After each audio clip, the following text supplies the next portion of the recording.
Bismillahirrahmanirrahim. Alhamdulillahi Rabbil Alameen. Wal aqibatu lil muttaqin. Wassalatu wassalamu ala ashrafil anbiya'i wa imamil mursaleen. Sayyidina wa maulana Muhammadin wa ala alihi wa ashabihi ajma'in. Allahumma faqihna fid din wa alimna ta'wil wa ja'alna min khayrati ummati Sayyidina Muhammadin alayhi afdalus salati wa tammu taslim. Allahumma la ilma lana illa ma 'allamtana innaka antal alimul hakim. We seek Allah's protection from knowledge that does not benefit, from a heart that has no khushu, from a nafs that's never had enough, from an eye that does not tear, from a dua that's not heard. Assalamu alaikum wa rahmatullahi wa barakatuh. Inshallah, we continue with the Seerah of the Prophet ﷺ, the biography of the Prophet ﷺ, and lessons that we can learn from it. As we've been doing recently, we start off by speaking about the people of Palestine, and just a reminder to myself and to everyone to please continue to remember them in your du'as. The least we can do. If you can assist in any way, financially through charity work, etc., giving to charity, raising your voice, that's really important as well. Now day and age with social media, it's made it a lot easier, okay? and it doesn't take as long as probably old times it probably would have been the case. So please remember them. It is really difficult, especially what the plans have been made, and regardless of what's happening, it's like a case of they've got their set goals that they're going to do to destroy. No matter what everyone says, but we have to continue from our side to put the pressure on and continue to make dua for them. Allah subhanahu wa ta'ala make it easy for them. Really. So inshallah, before we go into the seerah, I just want to remind us all, we're in the month of Shaban, okay, and the scholars say that it was a month actually that when you had that miraculous event of the moon being split by the Prophet sallallahu alaihi wasallam, when he pointed towards the moon and it split, one end of one the other side, and also it's the month that the Qibla was changed. Okay, what we have in this month also is, apart from the fact that we've spoke about the Prophet ﷺ making dua in Rajab to get through Shaban, and may Allah subhanahu wa ta'ala grant us Ramadan. Is our preparation for Ramadan, and this is what it is, our preparation for Ramadan. Now within it, like I said, within Shaban you have one of the greatest nights of the year, 15th of Shaban, Nifs Shaban, night of mid Shaban, known in Arabic as Laylatul Nis min Shaban. Like I said, it's one of the greatest nights of the year. So as I mentioned so many times, the night precedes the Islamically understanding, the night precedes the day. So it falls on the night before the 15th of Shaban. So my calculations are that Saturday night after Maghrib is 15th of Shaban, and the Sunday is the day. So Sunday is when we fast, okay, and the night is Saturday night, and Sunday, the day, is when you fast, okay. Again, there's so much to be said about it, but we'll try to keep it short. So that some scholars say that after Laylatul Qadr there is no night better than the night of mid Shaban, okay. Its greatness is due to the the divine gifts that are bestowed during it. Sayyidina Aisha radiallahu ta'ala anha mentions that the Prophet ﷺ left the house one night, and she went out to see where he went, and he was in Al-Baqi, the graveyard, Jannat al-Baqi, and he had his arms raised. So he's raising his arms toward the heavens, and he was supplicating, okay. And he says, on this night, with Shaban, Allah forgives more people than there are hairs on the sheep of the tribe of Qalb. It was like the tribe of Qalb was an Arab tribe renowned for the great number of flocks of sheep they had.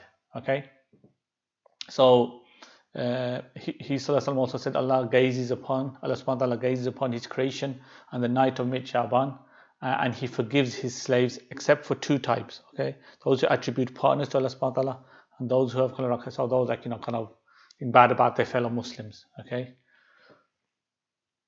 The Prophet ﷺ said when this night comes, we should spend it in prayer and fast the following day. Okay, because truly Allah subhanahu wa ta'ala calls out to his slaves from sunset until dawn. Is there anyone seeking forgiveness from me, so that I may forgive him? Okay, is there anyone seeking provision from me, so I may provide for him? Is there anyone suffering, so I may relieve their suffering? Okay. Imam Ali went out on the night of mid-Shaban, and he gazed upon the heavens, and he said that this was the practice of Sayyidina Dawud alayhi salam.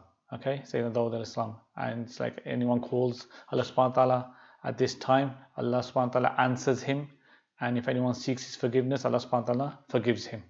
Okay, so we should spend the night in worship. The Prophet ﷺ said there are 5 nights. It's related that the Prophet ﷺ, there's 5 nights which dua is not rejected. The first night of Rajab, the night of mid-Shaban, Thursday nights, and the night before Eid al-Fitr, and the night before Eid al-Adha. Okay. And again, like I said, there's so much more to be said. I mean, there's scholars that mention about it's the night kind of for the following year. The kind of decree is set in terms of your provisions, who is going to your lifespan, etc. All of these things are kind of set. Okay, and that is kind of an opinion as well. So your provisions allotted, those who are destined to die, are named. The angel death receives the scroll on which are the names of all those who are destined to die in the coming year. Okay, and the scholars also mentioned that a man, might plant crops, get married and build a house, and while his name has already been kind of recorded amongst the dead. Okay, the angel of death is only waiting for the order to take his soul. Okay, so therefore, kind of many of the pious would ask Allah subhanahu wa ta'ala on this night to be recorded among the felicious, so just as they would ask for plentiful provision. Okay, so like I said, a blessed night. So Saturday night, and to keep a fast on Sunday. Okay. It's a practice of some of the pious Muslims to recite Surah Yasin 3 times on the 15th of Shaban. Okay, the first time they read it with the intention of being blessed with a long life and spend it in obedience to Allah subhanahu wa ta'ala. The second is with the intention that calamities are diverted, and the third is with the intention of not being in need of people and being blessed with a good ending. So may Allah subhanahu wa ta'ala not deprive us of any of the gifts that are bestowed on this blessed night. May Allah subhanahu wa ta'ala give us the ability to seek His pleasure by praying to Him and seeking His forgiveness in this night. Okay, so we ask that He decrees for us all that is good and deflects from us all that is harmful. May Allah subhanahu wa ta'ala bestow never-ending peace and blessings upon our guide and master, the Prophet sallallahu alaihi wasallam, through whom we came to know the superiority of one time over another, and in whose guidance is all good in this life and the next. Okay, so do not miss the opportunity. And again, I always try to kind of in advance, a week in advance, a few days in advance, get people kind of prepared that these nights are just excuses. Allah subhanahu wa ta'ala gives us excuses. It's like it gives us opportunity after opportunity. Okay, if it was a case of look, every single night is as blessed, etc., then we kind of we'd be too relaxed. But then special occasions come, and then we kind of get worked up, and we put all our effort into that. Okay, which is good. It's an opportunity for us. Okay, Allah subhanahu wa ta'ala try to make it easy for us. So do not miss it. And I say this all the time, actually, that these are just kind of excuses for us. make the most of them. And also, it's important to then prepare for Ramadan. The Prophet ﷺ would fast a lot in this month. However, if it's not normal practice for you to fast a lot, then the scholars recommend only to fast up until the 15th of Shaban. Okay, and then keep keep your energy second half in preparation for Ramadan, because that's where the obligatory fasts come about. Just in case you turn around and throughout the month you're fasting, and when it comes to the obligatory fast, you get ill, or you don't have the energy, so you've truly missed out. Okay, so just be aware of that. Inshallah, may Allah subhanahu wa ta'ala make it easy for us. Anyway, let's continue then. So last week we spoke about the conquest of Makkah. The week before we spoke about the breaking of the Treaty of Hudaybiyah. Okay, so as I mentioned, this is you would say the peak, the highlight, the climax of the Seerah. Other events take place, but when we talk about some of the climaxes, this is it. So the Prophet ﷺ and his army they begin to prepare. The Prophet ﷺ pray to Allah subhanahu wa ta'ala to enable him to take the Quraysh by surprise in their own land. So the purpose was not to launch a surprise attack, which would result in mass killings. He ﷺ wanted a situation where the Quraysh would feel that it's no match. Okay, they put in this situation where they realize there's no resistance. They're being caught off guard. Okay, which would mean victory for the Muslims without bloodshed. I think this was the purpose of this. Okay, this was the purpose of this. So they set off, and they stop on the outskirts at Tuwa.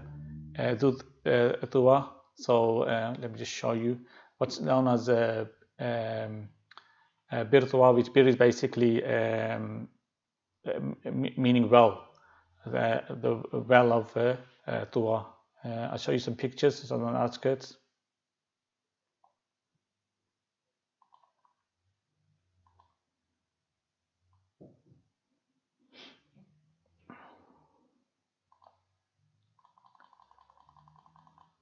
Okay, so this is known as the area, and you can see actually the clock tower behind.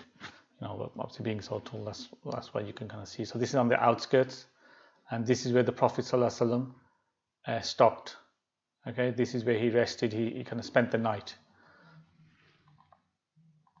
This is the well as it is now, and then you have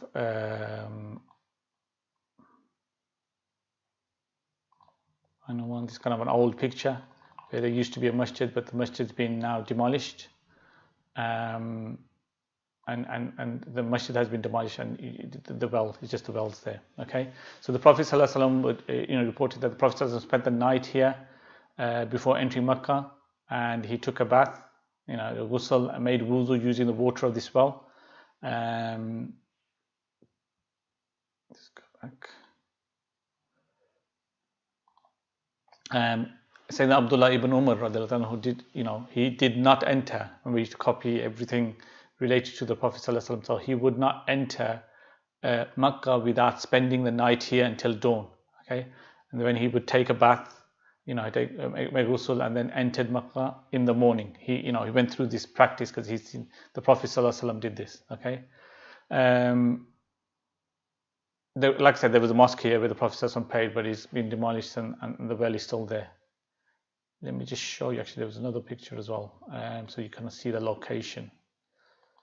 One second.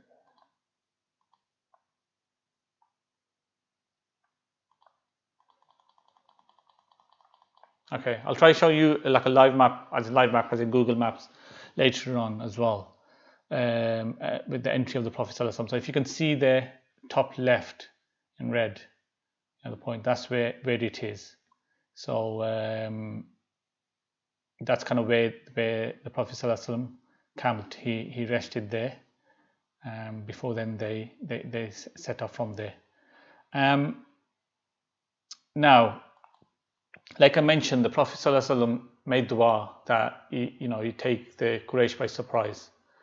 and the purpose of it as well. Okay, so there's two kind of versions here. One is that right up to the point of when Abu Sufyan returns back to them, that's when the Quraysh realize that the Muslims are here. Now imagine this: 10,000 strong. That was a miracle in itself. The fact that they did not, they did not see the Muslims coming. Okay. The other version is that when they kind of saw on the horizon, they saw this big army, overwhelming presence, and kind of hoping to avoid certain defeat, they send out Abu Sufyan, Hakim ibn Hizam, and Budayl ibn Warqa to make one last appeal. And we spoke about this last week. Okay, remember Budayl had acted as a messenger for the Prophet ﷺ at Hudaybiyah. Okay, Hakim had always loved his aunt Khadija and the members of her household, though he never embraced Islam during the early days in Makkah. Okay, so he provided the Muslims with supplies during, remember, the ban on Hashim, so he would provide supplies. We spoke about this. At Badr, Hakim made a last-minute appeal to persuade the Meccans to avoid fighting their kind of kingsman, which fell on deaf ears there. Okay, so we already spoke last week about Abu Sufyan coming. So like I said, there's two versions here. One is that the case of even up to this point, the Quraysh, they did not know. Okay, and the question would arise, then how did Abu Sufyan find out? Well, regardless of it, so we're just trying to piece together things. I'm just trying to give you the different versions. Okay, so you understand. It was a miracle, even if it's a case of this is where they found out. At this point is when they find out, when they're right on the outskirts of Makkah. Even that's a miracle in itself, the fact that 10,000 strong was able to reach that point. Okay, some say it's even further later than this as well. Okay, some version is later than this, but anyway, Abu Sufyan with the other two, he makes this effort, and we spoke about it last week, but just we'll touch upon a few points. When the Prophet ﷺ, he presses Abu Sufyan and says, woe to you. Is it time for you to bear witness to the oneness of Allah and His Messenger?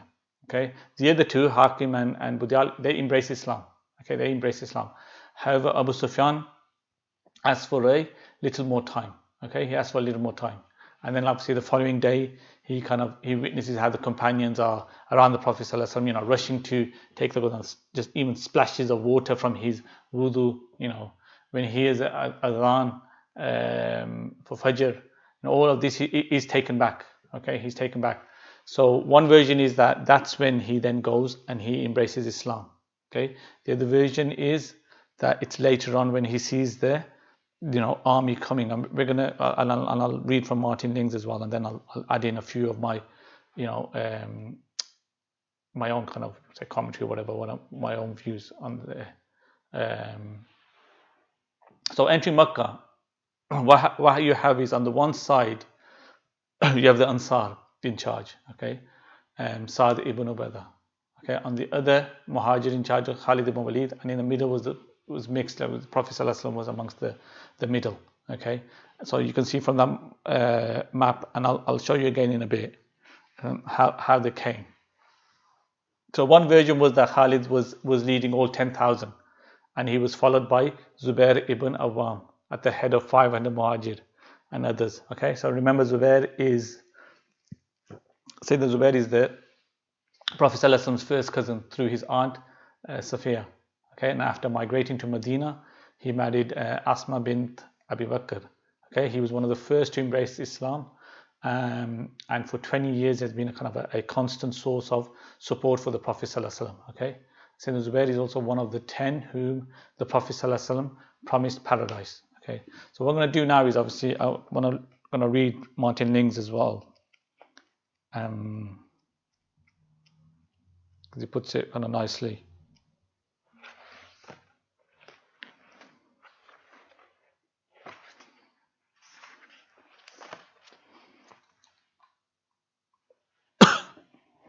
Okay, so the tents had already been loaded onto the transport camels, and the Prophet ﷺ had at last called for the standards and pennants to be brought to him. These he mounted one by one, placing each in the hand of the bearer he had chosen for it. He told Abbas to accompany Abu Sufyan. So remember, Abu Sufyan, we've already gone through that phase. Abu Sufyan is still there. So he tells Sayyidina Abbas to accompany Abu Sufyan as far as the narrow end of the valley. So he wanted to place him. He goes, look, take him to this spot here. Okay, take him to this spot here so then he can see all this large army. Because, the Prophet ﷺ knew how Abu Sufyan functioned. Sayyidina Abbas knew as well. So he encouraged the Prophet ﷺ, give him, he likes the power, he likes being the center of attention, he likes, kind of giving responsibility, or because of this, and you'll see this a bit later actually happening. Okay, so Abbas accompanies Abu Sufyan so as far as the narrow end of the valley, and keep him there so that he could see for himself the size of the army as it passed. There would be a time enough for him then to return to Quraysh and deliver his message. For a single man could reach Makkah by a more direct way than the army would take. So they were not taking the direct route. So as soon as he could see this army passing, then he'll rush back, and hopefully he will try to convince them that, look, you know what, it's pointless. They're coming, it's pointless, just give up. Because the Prophet ﷺ wanted to avoid bloodshed, and this is it. Subhanallah, look at this. It's a conquest. He's got 10,000 strong. Okay, go in and charge in and do whatever he wants, but still he made it clear to all of them that no fighting. I don't want any fighting. Okay. So as he's standing there, Abu Sufyan asked, "Who is this?" Said Abu Sufyan, pointing to the man at the head of the host, which now came in sight. Khalid, the son of Walid. So Sayyidina Khalid was there. So Sayyidina Abbas said, "This is Khalid, the son of Walid." And when he came level with them, Khalid uttered 3 magnifications: Allahu Akbar, Allahu Akbar, Allahu Akbar. With Khalid were the horse of Sulaim. They were followed by the yellow turbaned Zubair at the head of a troop of 500 emigrants and others. He likewise uttered 3 magnifications as he passed Abu Sufyan, and the whole valley resounded as with one voice. His men echoed him. Subhanallah. Imagine that, they're coming through and all just chatting out Allahu Akbar. There's thousands and thousands there. Okay, troop after troop went by, and at the passing of each, Abu Sufyan asked who they were, and each time he marveled, either because the tribe in question had hitherto been far beyond the range of influence of Quraysh, or because he had recently been hostile to the Prophet ﷺ, as was the case with Ghatafanath, clan of Ashja. One of those inside was born by Nuaym, the former friend of himself and Suhail. And so he's there thinking, look, all of these, they were enemies with the Prophet ﷺ. Look at them now, they're allies. Until this Ghatafan tribe comes along, and then that's when he has enough. He says, of all the Arabs, okay, these were Muhammad's bitterest foes.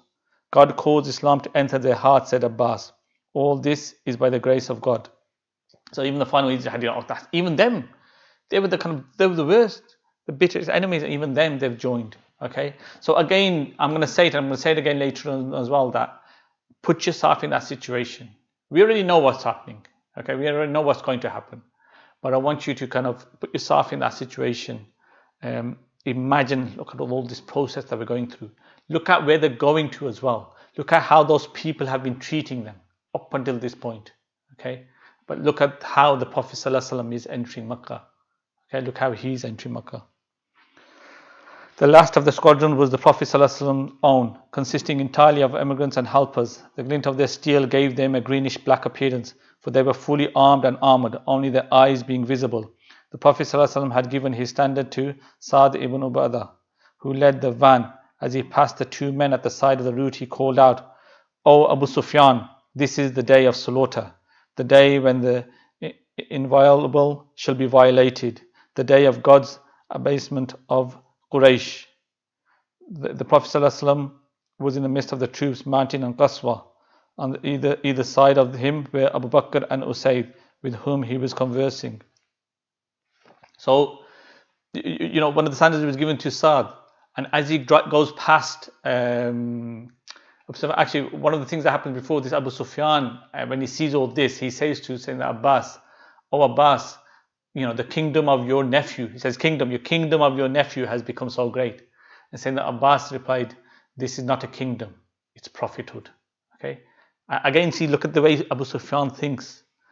Kingdom, king, ruler, etc. This is his thought process. Okay.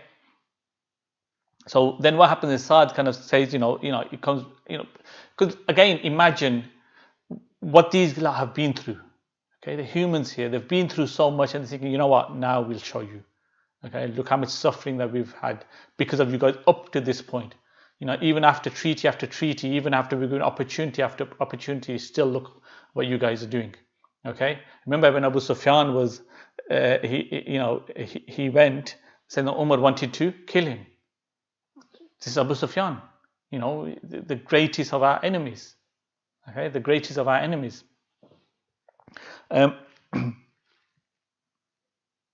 It's actually ironic that we speak about Abu Sufyan, and we know who Abu Sufyan is. You know, then after him you have, his grandson comes is Yazid, and said that Umar wanted to kill Abu Sufyan. You know, had he killed Abu Sufyan, what would have happened? And yet you have the sect that, they don't even believe in. They curse Astaghfirullah, saying that Umar. Anyway, that's a different topic. It just kind of came to my mind, but. So again, understand from Saad's point of view, he's thinking, you know what, he's fired up. He's fired up, saying, we're going to show you today. Okay, we're going to show you today, and today's the day. Today's the day. So he says, and I said this last week as well, Haza Yawmul Malhama. Okay, this is the day of slaughter. Okay, so Abu Sufyan kind of when the Prophet ﷺ reaches, he cries out, "O Messenger of God." When he came within the Irshad, have you commanded the slaying of your people? And he replied to him what Saad had said. And I adjure thee by God, he added, on behalf of the people, for all the men the greatest in piety. So he's like, you are the greatest in piety. Surely you're not going to do this. The most merciful, the most beneficent. Okay, and the Prophet ﷺ says, Haza Yawmul Marhama. Just that slight change. That's just slight change. So from Malhama to Marhama. This is the day of mercy. Okay? This is the day of mercy, the Prophet ﷺ said. The day on which God has exalted Quraysh. Then Abdul Rahman ibn Auf and Uthman said to him, for they were close at hand, O Messenger of God, we are not sure of Saad, that he will not make a sudden violent attack upon Quraysh. So the Prophet ﷺ sent word to Saad to give the standard to his son Qais, a man of relatively mild temperament, and to let him lead the squadron. To honor the son was to honor the father, and in the hand of Qais, the standard would still be with Saad, but Saad refused to hand it over without direct command from the Prophet ﷺ, who thereupon unwound the red turban from his helmet and sent it to Saad as a token. The standard was immediately given to Qais.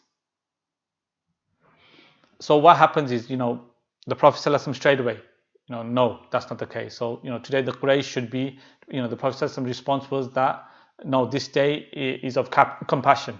Okay, today the Quraysh will be exalted. And obviously then the Prophet ﷺ then commands Saad to give his standard to his son Qais. Okay, he's more, mild temperament, but, Saad, like I said, he refuses. That's when the Prophet ﷺ then gives his turban to say, look here, just to say that. And obviously Saad then gets a gift from the Prophet ﷺ, and then he hands it over. Now you look at what happens here. Saad, he just gets overexcited. People get overexcited, excited. Rather to directly contradict it, and he contradicted it in a very eloquent way. He simply changed, the Prophet ﷺ changed one letter. Okay, that's all he did. But he changed the entire meaning of why. Because it is obligatory for the Prophet ﷺ, for you and I, it's not obligatory, okay, to enjoy the good and forbid evil. It is only obligatory in situations where we are certain that we will listen to. But for the Prophet ﷺ, it was obligatory under all circumstances. He couldn't let anything pass. Okay, he couldn't let anything slide.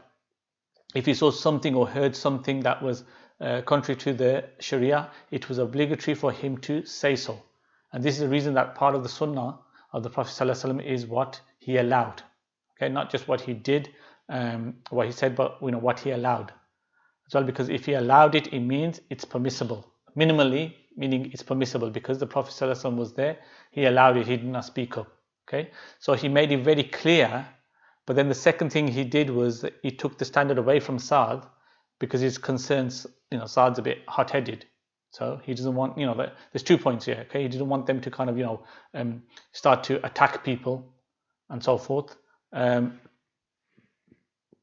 Second, he wanted to make a point to Saad that you don't say things like this, without permission, but he also didn't want to hurt Saad's feelings. So what does he do? He orders that the standard be given to Saad's son, because if you honor, by honoring the son, you're honoring the father as well. So of all the people, if Saad, it's the case of if he had to give the standard to someone, the least he'll feel hurt is with the fact that at least it's gone to his son. Okay, he won't feel as much upset, least upset he will because it's gone to his son. Okay, it's okay. Look, I'm not taking the banner of the Prophet ﷺ, but you can say my son is taking the banner of the Prophet ﷺ. Okay, so this is the wisdom of the Prophet ﷺ. Saad refused, and like I said, until he goes out until I don't receive direct command, and then what happened? Okay, what happened? So the army halted at Dutwa, which I've already spoken about. Okay, which is now not far from the city. Okay, so let me just mention this part actually, because what the Prophet ﷺ says to Abu Sufyan, that all those that are within the sacred house are protected. All those that within their houses, closed doors, they're protected. And this is the thing, in Abu Sufyan, he like I said, he wanted to be a man of importance. He said, anyone in your house is protected. Okay, so that's what he said. So when the army passed, Abu Sufyan went back to Makkah with all speed, and standing outside his house, he shouted at the top of his voice to quickly gathered crowd, "O men of Quraysh, Muhammad is here with a force you cannot resist." So interesting here, because obviously they don't know he's become Muslim as well. When he was asking the Prophet ﷺ, just like a paragraph before, he's conversing with the Prophet ﷺ, and he says, "O Messenger of God." But here when he's talking to his people, Muhammad is here. He's not Messenger of God now. He's just, Muhammad is here with a force you cannot resist. Muhammad is here with 10,000 men of steel, and he had granted me that whoso entered my house should be saved. So again, most of them, that one of the versions is that this is when they find out, oh, the Muslims are here. So what does Abu Sufyan say? He has granted me those who enter my house shall be safe. Okay, so what was mentioned to him last, he brings that first. It's like, if you enter my house, because the Prophet ﷺ, because of me, I'm Abu Sufyan, he granted me this in honor that if you enter my house, you're safe. Okay, if you enter my house, you're safe. And then what happens? Hind is his wife. Okay, now came out of the house and seized her husband. So she comes running through.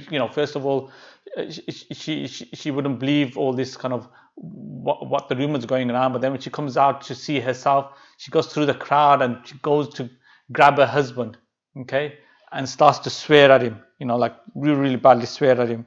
And she grabs his mustache and starts pulling his mustache. And she says, "Slay this greasy, good-for-nothing bladder of a man." Okay, the miserable protector of people. And she says a lot of things. Calls him fat and lazy. He's lazy and all that. And he responds, "Woe betide you," he shouted. "Let not this woman deceive you against your better judgment. For there had come unto you that which you cannot resist. But whoso entered the house of Abu Sufyan shall be safe." And that's when people start shouting, saying, "God slay thee." They said, "What good is the house of all our numbers?" They try to say, "Look, how many of us are there? What good is one house of yours? How many are going to fit in there?" Okay, and that's when he says, and that's when he responds, "And whoso locks upon himself his door shall be safe, and whoso enters the mosque shall be safe." So now that's when later on, when they say, "Oh, how are we going to all fit into your house?" That's when he says, "Okay, if you lock your own house as well, you're safe." Okay, he didn't mention that first. It's my house, my house. Okay, you know what? Actually, just lock your house, you'll be safe. Or if you come to the masjid, the sacred house, then you will be safe as well. Okay, so that's when he adds that part. Okay. Whereupon the crowd that had gathered dispersed, some to their houses and some to the mosque. So they all kind of run off, some to the houses, some to the mosque. And this is when Martin Linz kind of mentions about this is where the army then halts at Dutwa, which is not far from the city and within sight of it. And this was a place where 2 years previously Khalid had been stationed to bar their approach, but now there was no sign of any resistance. It was as if the city were empty. It had been at their visit the previous year, But this time there was no 3-day limit to their stay. And when Qaswa came to a halt, the Prophet ﷺ bowed his head until his beard almost touched the saddle, in gratitude to God. He then drew upon his troops, putting Khalid in command of the right and Zubair in command of the left. His own troops, which was now in the center, he divided into two. Half of it was to be led by Sa'd and his son, and the other half, in which he himself would ride, was to be led by Abu Ubaidah. When the order was given that they were to divide and to enter the city from 4 directions, Khalid from below and the others from the hills through 3 different passes. Now, so the way we can kind of bring things together here now is that this, when they stopped at Dhul is probably after the event of Abu Sufyan coming back to his people, and that's when they realize. Okay, so again, like I said, you have different narrations, and you have to try to piece things together. The fact that it all took place, where the kind of the order, they sometimes get kind of mixed up. It could have happened here, could have happened here. Okay, a couple of things that happen actually, and one of the things that happens is you've got the Mount Abu Qubais, and we've already spoke about Mount Abu Qubais previously. It's currently kind of replaced with tunnels and a castle built on it. There are kind of few events related to this mountain, some with strong authenticity, and I've already mentioned this, and others, not too sure of. One is that at the top of it, the Prophet ﷺ, he pointed towards the moon and it split.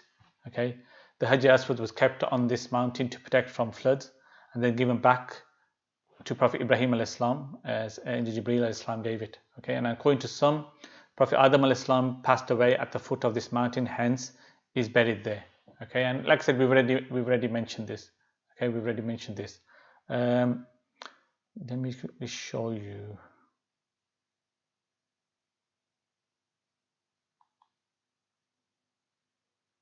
Okay. Okay, we'll do it. We'll do it in a bit. Let me kind of tell you what happens here now, and then I'll show you where I think the kind of location is. So what happens is, because the two figures, an old man with a staff, and he was being guided by a woman. Okay, and this old man was Abu Quhafa. Okay, Abu Quhafa is the father of Sayyidina Abu Bakr Siddiq radiallahu anhu. Okay, the father of Sayyidina Abu Bakr Siddiq. And with him was the sister of Sayyidina Abu Bakr Siddiq. Okay, so what happens is when that morning, when the news kind of comes of the Prophet's arrival at Dutuwa, the kind of old man, he's blind. So Sayyidina Abu Bakr Siddiq's father is blind. And subhanAllah, this story. He's blind, so he tells his daughter, "Look, take me to Mount Abu Qubais." Okay, and they climb up, and then he tells her, he goes, "Now look." Okay, so as the army is approaching, subhanAllah, he says, "Now look there. Tell me if anything happens." Okay, so she kind of describes, army's coming, and she describes about how it's kind of split up, etc. And there's a bit, in detail, like there's so many people. Okay, so she's describing there's so many people. Now, what is he waiting for? Now, describe to me if anything happens. Take away all the way back to the year of elephants. Okay, Abraha was coming.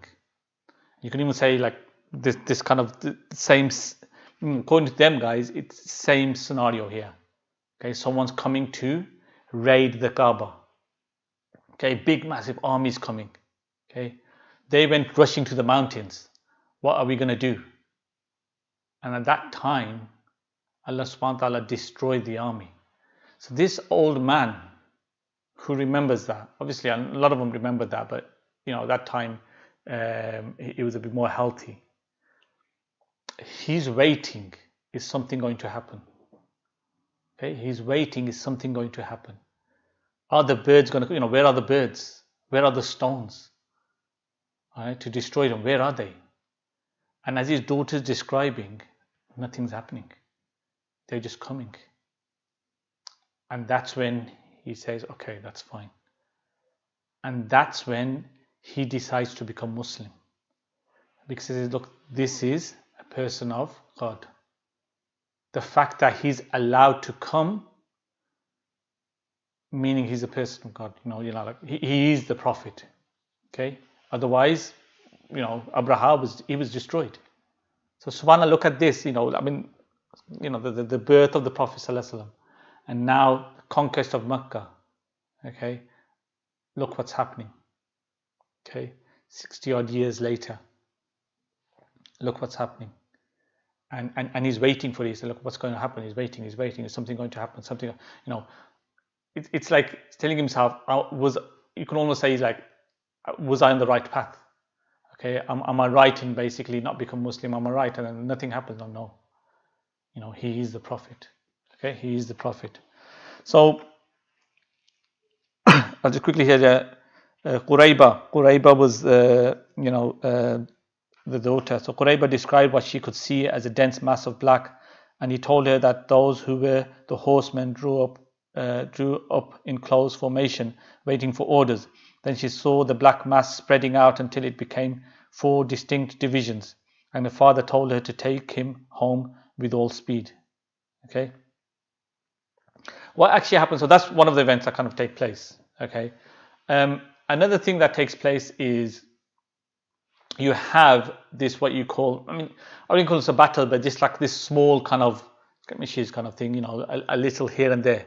Because some of them still decided, you know what, we're not going to go down without a fight.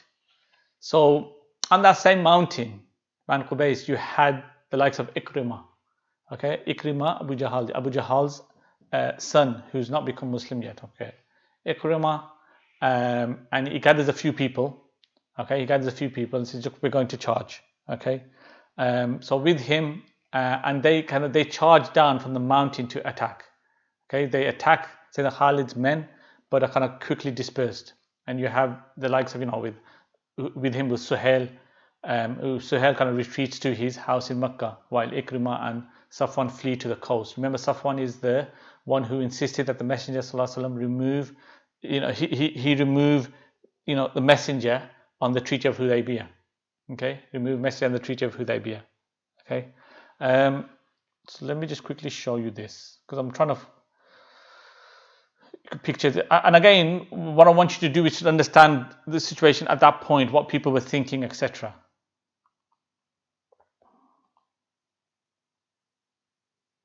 There's a map. Let me see if I can show you the live map.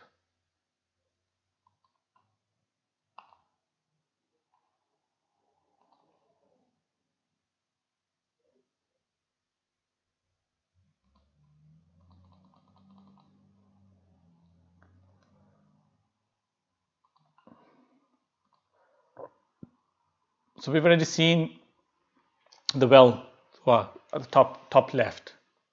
Okay. Now what happens is, this is where they then split up from here. And the Prophet ﷺ, he enters from, and we'll speak a bit about it more, but he enters from Bab Fatah. Okay, and I'll show you that in a bit. But so the army kind of comes down, saying that Khalid ibn Walid's army goes towards the right, and then the others go left, and the Prophet ﷺ comes around like this. What's confusing for me is because it's kind of mentioned that Ikrimah was on top of Mount Abu Qubays, basically. However, that's kind of located somewhere around here, okay, near Safa Marwa. I mean, there is one, if you put into Google, it kind of mentioned it being over here, which could be the case, but no, the kind of right opinion, it's down here. So they kind of charge down from here, but Khalid's kind of army is coming from this side. Whether they come around and then they're going to enter from this side, and that's hence why he attacks from here. That's the only thing I can think of. So I was just, like I said, I'm just trying to piece things together. So Khalid ibn Walid is coming around here. Okay, he's coming on the right hand side. The mountains here, and Ikrimah along with those, they charge down from there to attack. So it's a case of he comes around, he's entering from this side, because they enter from 4 different directions. The Prophet ﷺ will enter from here. So that's around about here, the gate. Okay, the Prophet is going to enter from around here, so he's going to come down around here. Obviously, this is the modern kind of version here, but enter from here.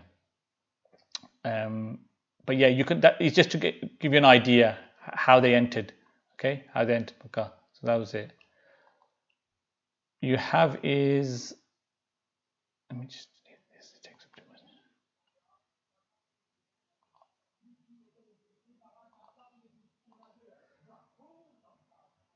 So here is the gate as we kind of know it.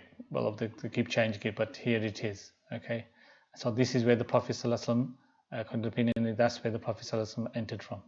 Okay, that's where the Prophet ﷺ entered from. Okay.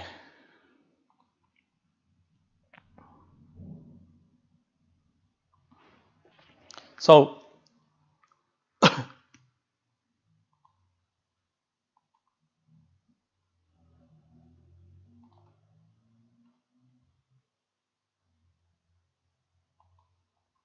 okay.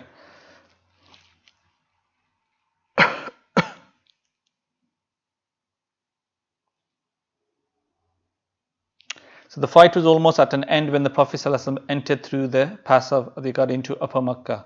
Looking down towards the marketplace, he was dismayed to see the flash of drawn swords. Did I not forbid fighting, he said. But when it was explained to him what had happened, he said that God had ordained it for the best. So he made it clear to them, look, I don't want any fighting. But obviously in this situation, so there's a difference of opinion. According to some, there's about 13 of them that died, like that. But like I said, it was nothing major because there's very little is mentioned about it. Okay, very little is mentioned about it. So he performed the rite of great ablution and prayed 8 cycles of prayer. Then he called for qaswa, and having put on his coat of mail and his helmet, he girt on his sword, but in his hand he carried a staff. So he was on the sword, he carried a staff, and his visor was up. Some of those who had ridden with him that morning were already in line outside the tent, and they made an escort for him as he went to the mosque, talking to Abu Bakr, who was at his side. He rode straight to the southeast corner of the Kaaba and reverently touched the black stone with his staff, uttering as he did as a magnification. So the Prophet ﷺ enters, he enters Makkah, okay, glorifying Allah subhanahu wa ta'ala and reading Surah Fath. Okay, he's reciting Surah Fath. And the mention is that, and scholars mention is that the Prophet ﷺ is so low in humility, that his kind of face, his nose is touching the back of the camel, not going in as a chest out, etc. He's like so humble about it. He's like down, head so down, like touching the back of the camel. Okay, this is the way the description is given. Okay, so he enters, and as he enters, he stays on the camel. He stays on the camel, and he goes and he touches the black stone with his staff, uttering as he did as a magnification. Those who were near him repeated it, Allahu Akbar, Allahu Akbar. And it was taken up by all the Muslims in the mosque, and the whole of Makkah resounded with it, until the Prophet ﷺ motioned them to silence with his hand. Then he made the 7 rounds of the holy house with Muhammad ibn Maslama holding his bridle. At the lesser pilgrimage, that honor had been given to a man of Khazraj. It was therefore fitting that this time it should go to a man of Aus. So, kind of giving everyone the opportunity. There's kind of difference of, like I said, so the Prophet ﷺ enters, and imagine this, that kind of words getting around now. So more and more people are filling up. You've got the 10,000 of the Muslims, and then you've potentially got 2,000 at least of the Quraysh. They're all kind of coming. They're thinking, look, okay, what's going to happen now? What's going to happen? So the Prophet ﷺ enters with humility. Okay, he enters. Sorry, we have gone a bit over, but I just want to finish off the entry to Makkah, and then we'll stop. He enters, still on the camel. He touches Blackstone, and then he starts doing the 7 rounds. As he's doing it, and one of the versions is that as he's going around. So what happened is, and actually I forgot to add a picture on, but I'll see if there's a picture, an old kind of showing, not actually an old picture of the Kaaba, but someone kind of made a model, and there's kind of there used to be idols all around the Kaaba. Okay, all around the Kaaba there were idols. Some say like 350, some say 360. You know, all around the Kaaba they had idols. So the Prophet ﷺ, as he's doing the rounds, tawaf on the camel, remember, as he's going past them, he's pointing towards each idol. And if the idol is facing towards the Kaaba, it's falling flat on its face. If it's facing away from the Kaaba, it's falling flat away. So whichever way, it's falling flat on its face. Okay, so this is another miracle. Like I said, the Prophet ﷺ with his staff, he's just pointing towards it. He's reading, but he's just pointing towards them. And one by one, they're just falling. Okay, one by one falling. The Prophet ﷺ is doing tawaf. And as he reaches the black stone, every time he touches the black stone with his staff. Okay, so the Prophet ﷺ now turned away from the Kaaba towards the idols which surrounded it in a wide circle, 360 in all. Between these and the house he now rode, repeating the verse of the revelation: the truth has come and the false had vanished. Verily the false is ever vanisher. And pointing at the idols one by one with his staff, and each idol as he pointed it fell forward on its face. Having completed the circle, dismounted and prayed at the station of Abraham, which was at the time adjoining the Kaaba. Then he went to the well of Zamzam, where Abbas gave him to drink, and he confirmed forever the traditional right of the sons of Hashim to water the pilgrims. But when Ali brought him the keys of the Kaaba, and when Abbas asked him to give the family also the right of guarding it, he said, I give you only that which you have lost, not that which will be a loss for others. So at that point, the Prophet ﷺ, so everything, you know, in the time of Jahiliyyah, everything that those kind of their traditions, etc., that was stopped. There's two things that were continued. One is the feeding of the pilgrims. So, you know, like water, Zamzam, the grandfather of the Prophet ﷺ, Abdul Muttalib, he was in charge of the water, the Zamzam. They would give water to the pilgrims. So that remained within the family. Sayyidina Abbas kind of gave him the Zamzam, the Hashim, that remained. Although Sayyidina Ali and Sayyidina Abbas, they also wanted the keys as well. You know, going back all the way back, you know, like, oh, we should have the keys as well. But the Prophet ﷺ said, I'm only going to give you that which you lost, kind of thing. So the keys will remain. So those are the two things. So the custodians of the Kaaba and giving Zamzam, feeding, you know, those are the only two things that remained. Okay. Then he called for the man of Abu Dar, who earlier had come to him in Medina with Khalid and Amr, Uthman ibn Talha, and handing him the key, he confirmed forever his clan's traditional right of guardianship. Uthman took the key, Uthman ibn Talha, and he said that it will remain within your family. If anyone takes these keys from you, they are tyrants. And even now, up until this day, obviously the keys change because the locks change, but traditionally, you know, the custodians are that same tribe. Okay, that same tribe. Usman took the key and went to open the door of the holy house, followed by the Prophet ﷺ. Usama and Bilal were close behind, and bidding them enter after him, the Prophet ﷺ told Uthman to lock the door behind him. And that's not one version. The other version is the Prophet ﷺ actually took the keys himself and unlocked the Kaaba. Now look at this, subhanAllah. You know, when they came for the Umrah, the Prophet ﷺ wanted to enter the Kaaba and the Quraysh did not allow him. No, this wasn't part of the agreement, off you go. Now look at him. Everything he's doing, they can't do anything. Okay, they can't do anything. But again, he's doing it with so much humility. Okay, so he opens and he enters the Kaaba and he prays there. Okay, well, first of all, the kind of the versions are that there was within the Kaaba there were so many pictures. Okay, pictures of Sayyidina Ibrahim alayhi salam. They had like showing arrows that they present to the idols. Even I think Ismail alayhi salam, you know, they had pictures of angels because they saw angels as being the daughters of God. There is one version that actually there was Sayyidina Isa and Maryam alayhi salam as well, pictures. Although why there would be that, I can't quite understand, because obviously it's Christianity from that side. But again, regardless of whatever it is, the Prophet ﷺ removed all of that. Okay, he cursed them for what they did, but he removed all of that. Right? He stayed a while inside, and then taking the key from Uthman, he unlocked the door, and standing on the threshold with the key in his hand, he said, okay, so before that, so the Prophet ﷺ prays within the Kaaba. Okay, prays within the Kaaba, and this is where we get the sunnah of praying within the Kaaba. Okay, and it's something that we probably, you know, it's very difficult now because it's only unless I become the Prime Minister of Pakistan, or I'm the besties with the Prime Minister of Pakistan, that's my only hope really. But inshallah, may Allah subhanahu wa ta'ala give us the opportunity to pray within the Kaaba. You can always make dua for it. Inshallah ta'ala give us the ability to do that. But yeah, like I said, you see now people going inside the Kaaba, only those leaders etc. are allowed to go, and they pray within the Kaaba, and this is part of the Sunnah. And there's actually some images I'll show you of inside the Kaaba.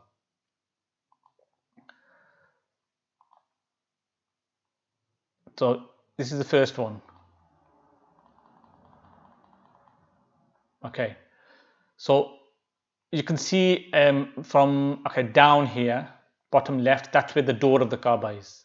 Okay, what I want you to look at is kind of top left, or the middle left there. There's like a white mark on the floor there, because the Prophet ﷺ prayed within the Kaaba. Okay, and some nations he prayed about 6 rakats or 8 rakats, so he went to different locations. So the question is, how do you pray in the Kaaba? The Kaaba, you can pray in any direction because you're inside the Kaaba. And some narrations are that the Prophet ﷺ prayed in different directions. But what we know for certain is that mark there, that's where the Prophet ﷺ prayed. Okay, I'll show you some more images of that.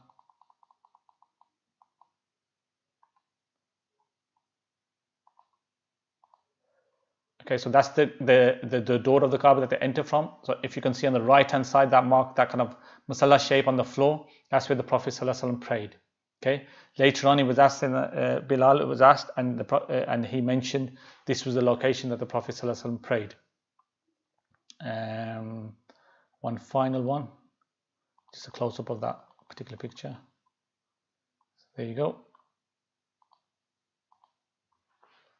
So that's that location that the Prophet ﷺ prayed. So again, this comes from Sunnah now, the Prophet ﷺ praying within the Kaaba. Okay, so then what happens is that the Prophet ﷺ then comes out. Okay, then he comes out and he stands there.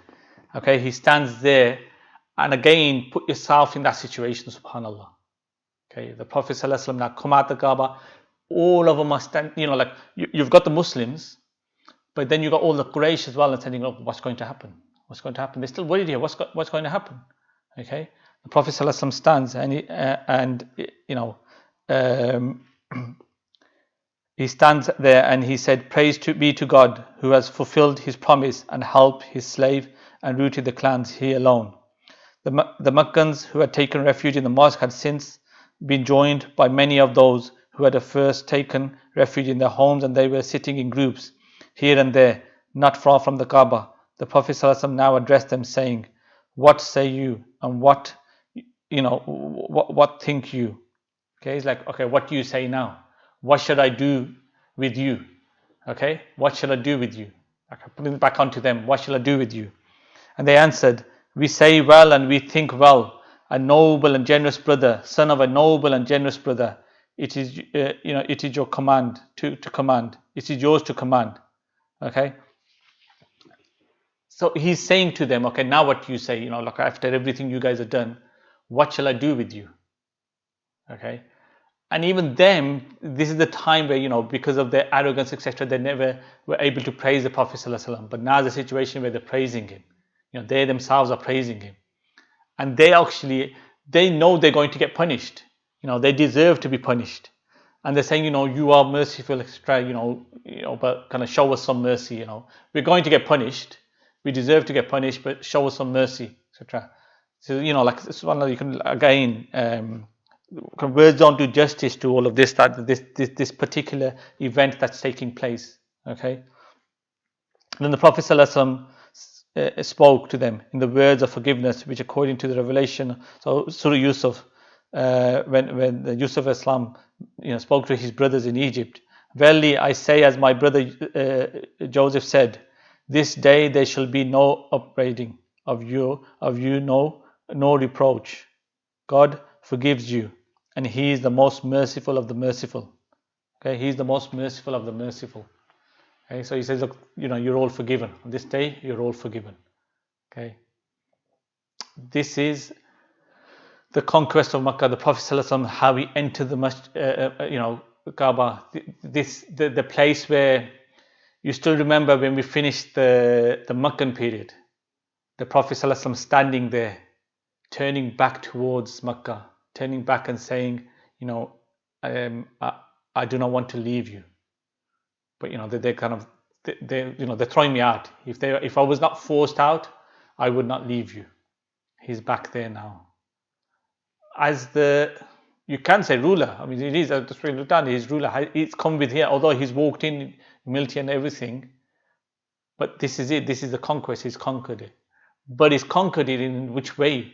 Telling all these people, and look at this amazing conquest, that no fighting, okay, no bloodshed, etc. This is the way he conquered it. Okay, so peacefully he's conquered it. He's entered the Kaaba. He's done the tawaf. You know, he's drank Zamzam. He's done the tawaf. He wasn't in Ihram, remember, he was, you know, we've described how he was, but he had a staff in his hand.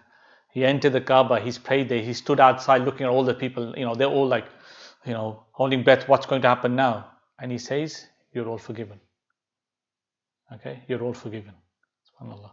This is the conquest of Makkah. Inshallah, apologies for running, but we'll continue about this next week, because there are some, you know, there are still some important things that took place. Okay, so we leave it at that, inshallah. Apologies, like I said, for overrunning. Please remember 15 Shaban, Saturday night, Sunday fast. Make the most of it. Okay, you know, ibadat, as much dua as possible. Remember me in your duas. Remember the people of Palestine in duas. All those that are suffering throughout the world, remember them in your duas. May Allah subhanahu wa ta'ala make it easy for all of us.